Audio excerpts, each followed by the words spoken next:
recording is in the public domain. Chapter 29, Vampa's Trial. The successful result of the raid upon the bandits made Monte Cristo and Captain Morrel the heroes of the hour in Rome. Everywhere they went, crowds assembled to gaze upon them, and they were greeted with hearty cheers and loud acclamations of joy. Truth to tell, the Roman people, both high and low, had very much to thank them for. The outlaws' band was completely broken up, and every member of it was safely bestowed in the dungeons of the castle of Sant'Angelo, where, as already stated, the redoubtable leader, the notorious brigand chief Luigi Vampa himself, also languished, awaiting whatever disposition the authorities might choose to make of him with anything but stoicism, for he did not doubt that it would go hard with him. Vampa's arrest was considered as directly due to Monte Cristo, for had he not come to visit the Count, it was improbable that he would ever have been captured. By the advice of Monte Cristo also, the bandits' subterranean retreat had been filled with powder and blown to atoms. No wonder, therefore, the Romans were grateful to the illustrious Frenchman and his able assistant, Captain Morrel. Old Pasquale Solara had been placed in a hospital where he was closely watched and had the attendance of a competent physician, for the Count had assured Cardinal Monti that he could perhaps be made an important witness against Vampa at his forthcoming trial. After examining the shepherd's wound, the physician had given his opinion that it was fatal, but that by resorting to proper and judicious measures the old man's life could be prolonged sufficiently to enable him to testify.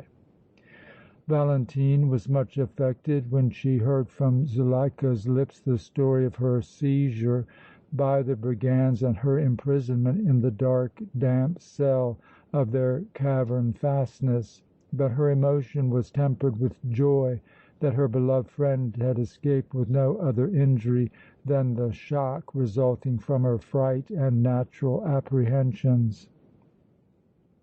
When Giovanni learned of his betrothed's dangerous adventure and the perils that had encompassed her, his indignation knew no bounds, and in addition he felt considerably hurt that Monte Cristo had not allowed him to participate in her rescue.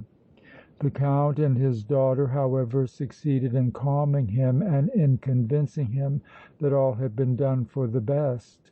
He was further propitiated by Monte Cristo's assurance that he could now act openly and without fear of prejudicing his case, as the criminals were secured and the end was surely approaching.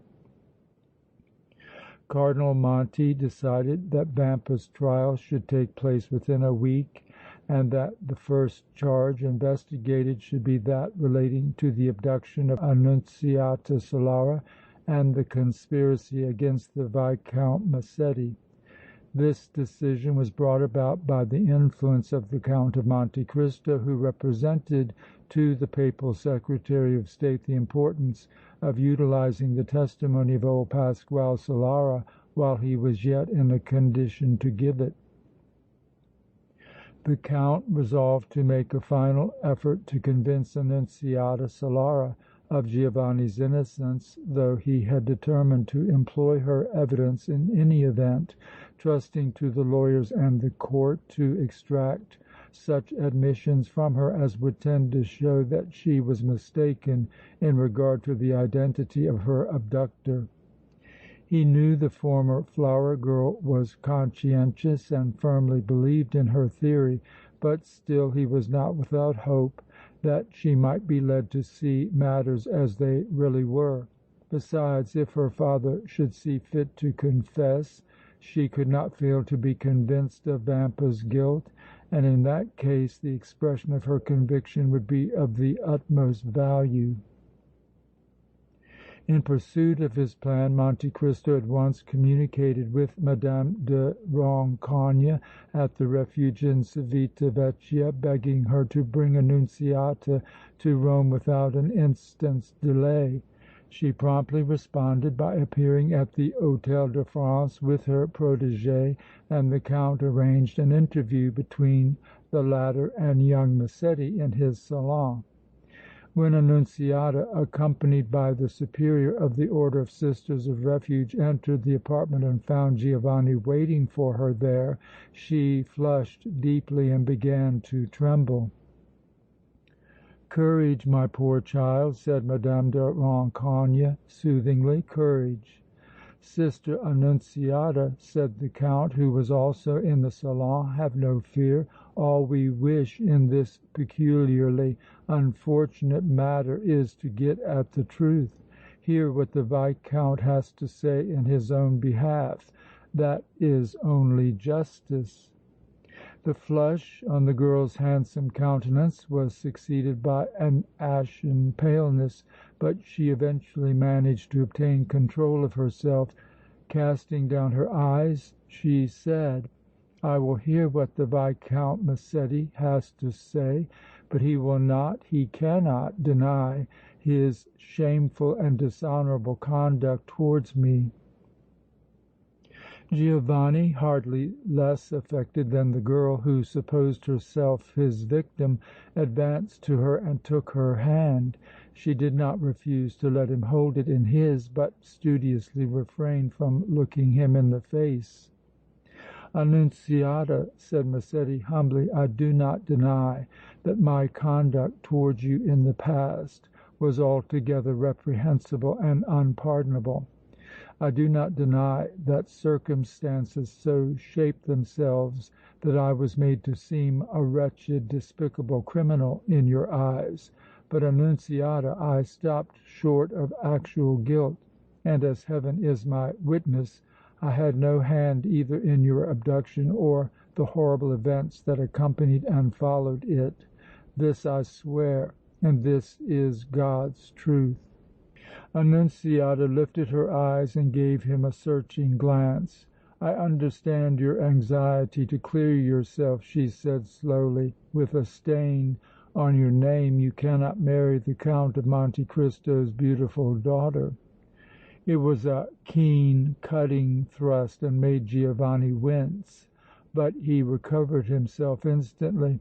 "I am anxious to clear my name that I may wed Zuleika," he replied, steadily and firmly, "but I am also anxious because I am innocent of all criminal action, innocent of your abduction, of your dishonor and of your brother's blood. Annunziata, do you still decline to believe my solemn assertions?" "I would gladly believe them if I could," responded the girl, "but, alas! I cannot.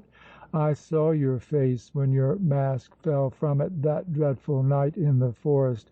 I heard the tones of your voice afterwards in the hut guarded by the bandits. What more convincing evidence could I require?"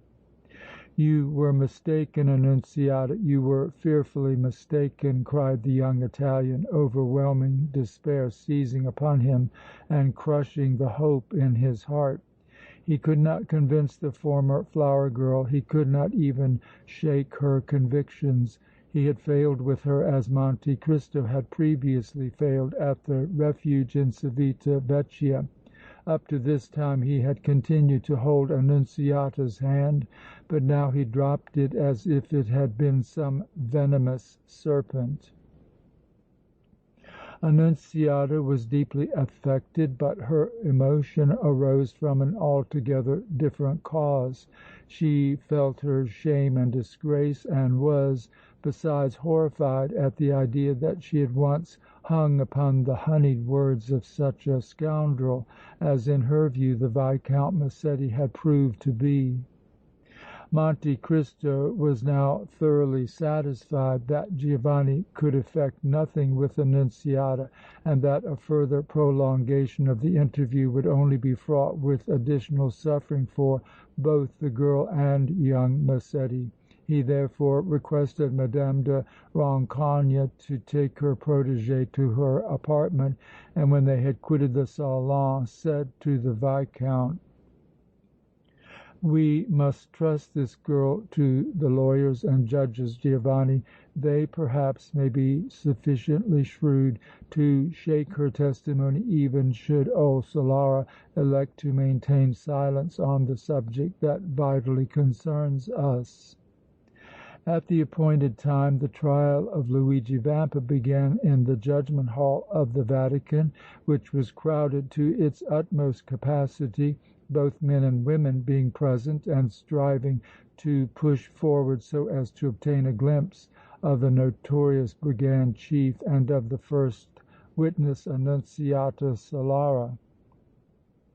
Cardinal Monti in person presided, assisted by two subordinate cardinals.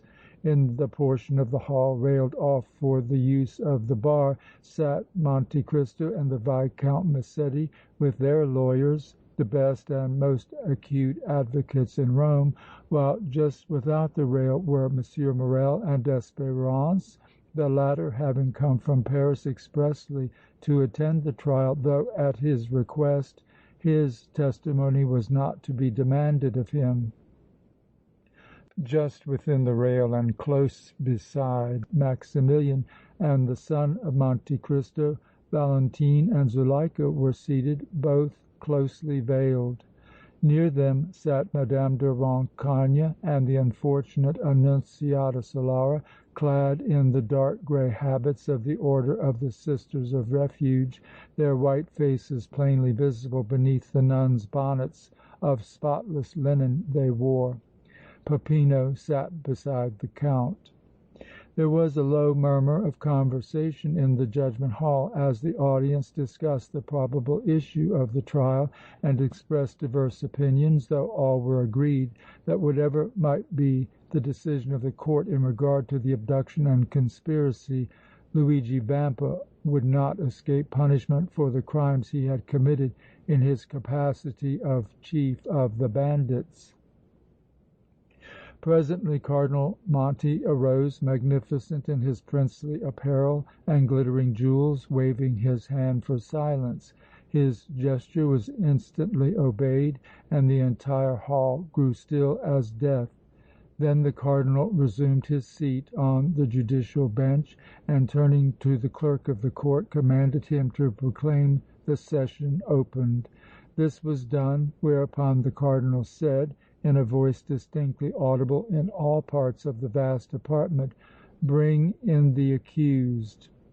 A moment later Luigi Vampa entered a raised enclosure, serving the purpose of a dock, in the custody of two stalwart and thoroughly armed military policemen.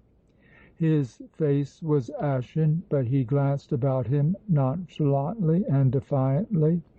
When his eyes rested upon Monte Cristo and the Viscount Massetti, he smiled in a peculiar sort of way, as if he felt convinced that all their labors would be in vain.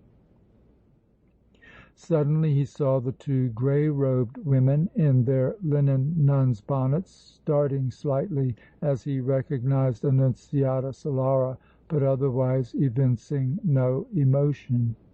The men and women in the distant portions of the hall got upon the benches, craning their necks to see the accused, and there arose a murmur, a faint hiss, that was promptly checked by the vigilant court officials, who were marching here and there with their long white staffs in their hands and their black caps upon their heads.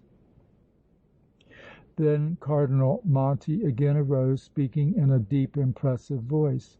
"Luigi Vampa, prisoner at the bar," said he, "you stand here accused of many grave crimes, but the charge which the court will first consider is blacker than all the rest.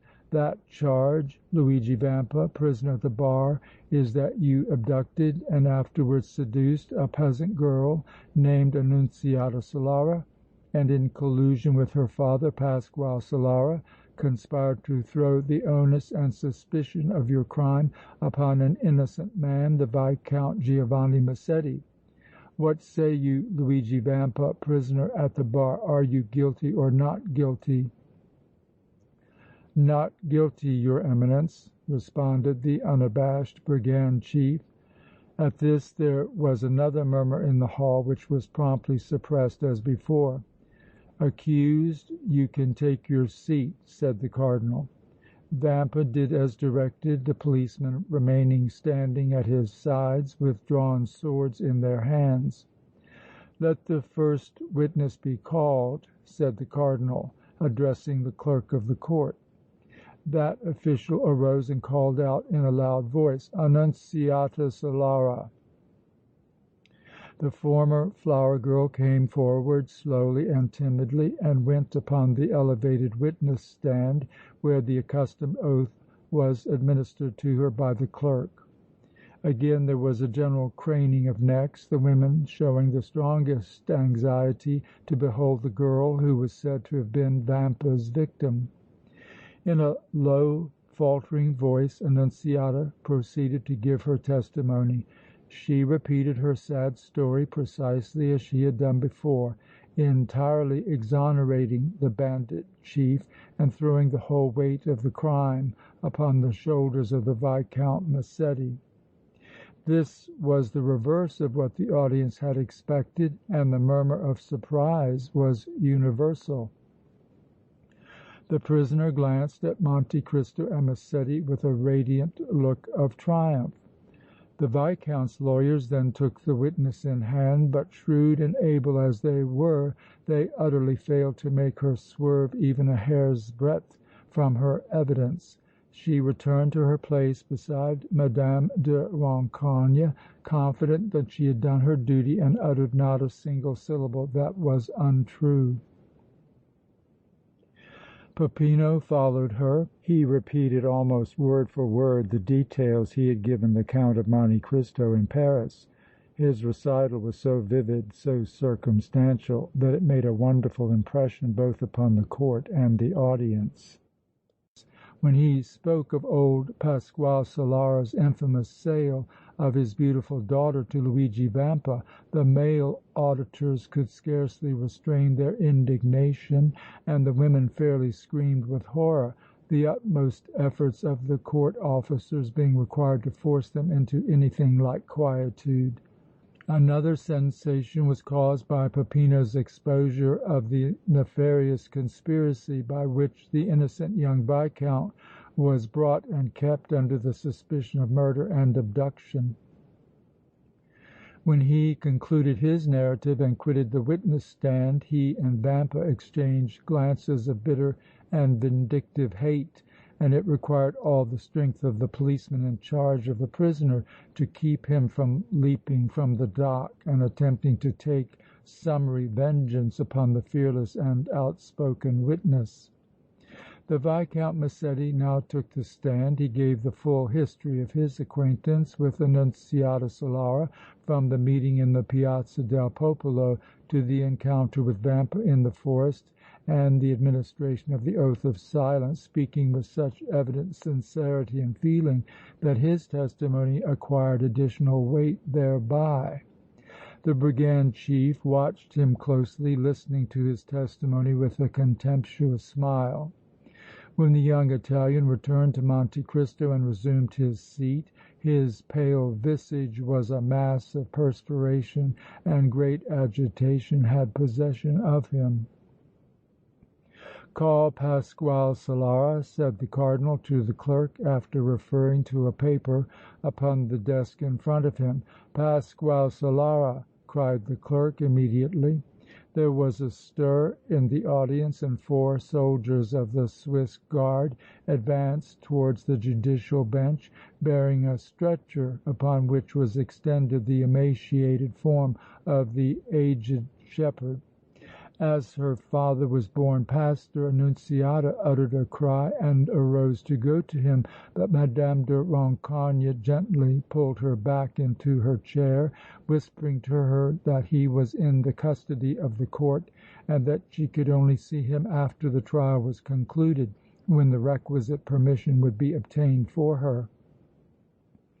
Old Pasquale was lifted from the stretcher by a couple of soldiers and aided to mount the witness stand. He was so faint and weak that it was necessary to hold him in an upright position after he had with great difficulty mounted the stand. Even then he trembled like a paralytic, and it was some moments before he could answer the questions addressed to him. Vampa regarded him with intense anxiety, eagerly leaning forward to catch the feeble, almost imperceptible sounds that issued from his lips. "May it please your Eminence," said old Pasquale, painfully pausing after every word, "I am a dying man. The hospital physician who has accompanied me and is now in the judgment hall assures me that I can last but a few days at most. I have been a great sinner, but I do not desire to go before my angered God with all the weight of my iniquity upon me. Therefore I have resolved to speak, to tell all I know." The spectators in the body of the hall shuddered. Old Solara's voice did not reach them, but they felt instinctively that some dreadful revelation was either being or about to be made. Monte Cristo and Massetti half arose in their seats. They were near enough to grasp the purport of what the shepherd had said, and its effect upon them was absolutely overwhelming. They had expected that Pasquale would either tell a cunningly fabricated tale calculated to shield Vampa or take refuge in stony, stubborn silence, but instead he was going to make a clean breast of the whole terrible crime. Annunziata had also heard and was listening for what should follow with a countenance almost as white as her nun's bonnet. Madame de Rancogne caught her hands and held them firmly. She, too, was startled beyond expression by old Solara's words and feared the effect of further revelations upon her protégée. Zuleika, Valentine, M. Morrel and Espérance were too far away from the witness stand to comprehend a syllable, but like the spectators in the body of the hall, they divined what was on the point of coming, holding their breath in fear and expectation. As for Vampa, he could hardly be kept still. His fingers worked nervously as if he desired to strangle the dying witness, and he glanced at him with the flashing eyes of a ferocious tiger brought to bay. Old Pasquale continued amid the deepest silence: "I do not seek to shield myself. Vampa is guilty both of the abduction and of the plot to ruin the Viscount Massetti, but I was his tempter and to me he owes his crime. However, with the murder of my son Lorenzo I had nothing to do. The chief alone is responsible for that. But I tempted him with the beauty of my poor daughter Annunziata. Greedy for gold, I sold her to him. The abduction was proposed by me and executed by him. The plan to throw young Massetti under suspicion also originated with me, Vampa and myself carrying it out together. In forming the plan, I was actuated by a desire to obtain vengeance upon old Count Massetti for a wrong he did me in the past. Now, Your Eminence, you know the whole black history." Pasquale Solara ceased and sank back into the arms of the two soldiers who were supporting him, totally overcome by the terrible exertions he had made in delivering his crushing testimony, and lay there a helpless, quivering mass. As they were about to remove him from the witness stand, a sudden thought occurred to him, and with a Herculean effort he straightened himself up, making a sign to the court that he had something further to communicate. "Speak, witness," said Cardinal Monti in response to this sign. "Your Eminence," resumed the shepherd, slowly and painfully, "I wish to say yet another word. I received my death wound at the hands of the Viscount Massetti." There was a quick stir among those who heard this unexpected accusation, and a score of eyes, including those of Cardinal Monti and his associates on the judicial bench, were instantly fixed upon the young Italian, who glanced at Monte Cristo and the lawyers with a look of consternation. The Count was about to address the court in explanation when old Solara, who had paused to recover breath, added: "But I richly deserve what I received, and it is fitting that I should die by the hand of the man I sought to ruin. The wound, however, was dealt me in a perfectly fair duel, and with my latest breath I shall exonerate the Viscount from all blame in the matter as I do now." The concluding portion of old Solara's last speech was a surprise. Massetti drew a long breath of relief. It was scarcely probable that he would be prosecuted by the Roman authorities for fighting a duel with the shepherd under the circumstances, and the wounded man had voluntarily removed every suspicion of foul play from him. Monte Cristo and the lawyers cast congratulatory glances at the young Italian. His rehabilitation now only needed Vampa's conviction and sentence to be perfect, and it could not for an instant be doubted that they would speedily follow. The effect of her father's testimony, or rather confession, upon Annunziata had been startling. It completely shattered all her convictions, placing her misfortunes in a new and horrible light. The Viscount was innocent, as he had steadily asserted, and her parent stood revealed to her in all his moral hideousness. He was a monster, a demon.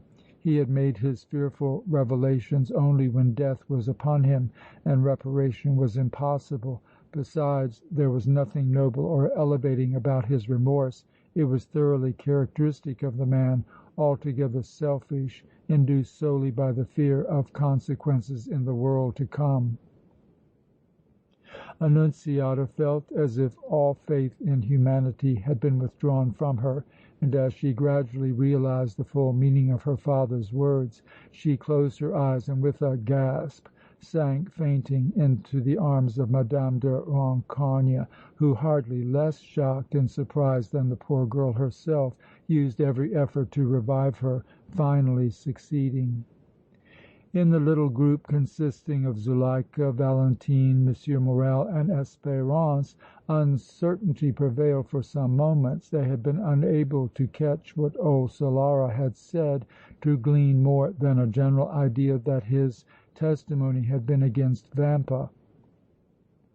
As soon, however, as his emotion permitted him to do so, Giovanni went to them and communicated the glad tidings. Zuleika was almost overcome by the immensity of her joy and with difficulty restrained herself from embracing her lover directly in the face of the august court and the assembled spectators.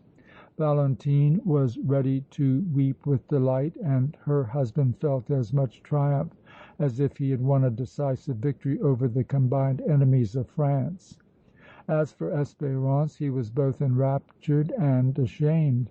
Enraptured that the dark stain was removed from Giovanni's name, and ashamed that he had been so blind and unjust as to wrongfully suspect him.